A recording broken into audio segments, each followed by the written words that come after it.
Proses pertukaran tahanan dan jenazah sebagai bagian dari perjanjian gencatan senjata yang ditengahi Donald Trump terus berjalan, meskipun penuh dengan kesulitan dan ketegangan. Pada Sabtu 18 Oktober, kantor Perdana Menteri Israel, Benyamin Netanyahu, mengonfirmasi penerimaan jenazah sandera Israel tambahan. Jenazah ini diserahkan melalui palang merah di dalam jalur Gaza, menambah jumlah total jenazah sandera yang berhasil ditemukan dan diserahkan menjadi 11 orang. Pengumuman ini datang sehari setelah Hamas mengonfirmasi bahwa mereka telah berhasil menggali dan menyerahkan jenazah tawanan tersebut. Namun, proses ini masih jauh dari kata selesai. Jenazah ke-11 dan kontroversi. 1. Proses penyerahan jenazah. Menurut pernyataan kantor Netanyahu, jenazah sandera ini diterima oleh IDF, Israeli Defense Forces, dan pasukan dinas keamanan Shin Bet di dalam jalur Gaza dengan fasilitasi dari Palang Merah. Proses selanjutnya, jenazah akan segera dipindahkan ke pusat medis forensik di Israel untuk identifikasi resmi sebelum semua keluarga sandera yang meninggal diberitahu. 2. Konflik data dan janji Hamas. Meskipun jenazah ke-11 berhasil diserahkan, proses pertukaran jenazah ini diwarnai kontroversi. Klaim sebelumnya pekan ini, Hamas mengatakan mereka telah menyerahkan 10 jenazah. Israeli Broadcasting Corporation melaporkan pada Rabu 15 Oktober bahwa Tel Aviv yakin salah satu jenazah yang diserahkan itu bukan milik tawanan Israel.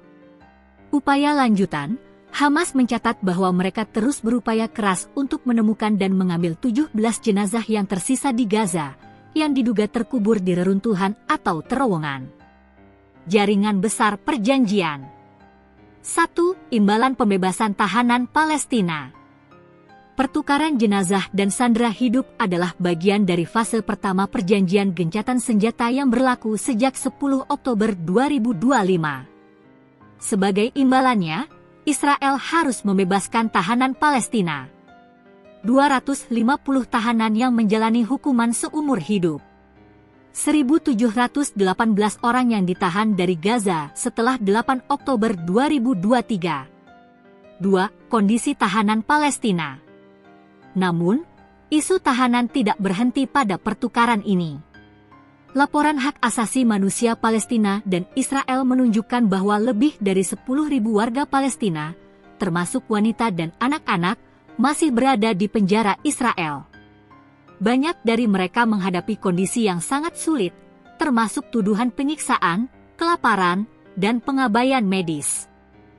Kondisi buruk ini menjadi motivasi besar bagi Hamas untuk menuntut pertukaran tahanan yang lebih luas. Penerimaan jenazah sandera ke-11, meskipun disambut baik, mengingatkan kita betapa rapuhnya dan kompleksnya gencatan senjata yang sedang berlangsung. Pertukaran ini bukan hanya sekadar logistik, tetapi juga pertaruhan moral dan politik yang melibatkan puluhan ribu jiwa.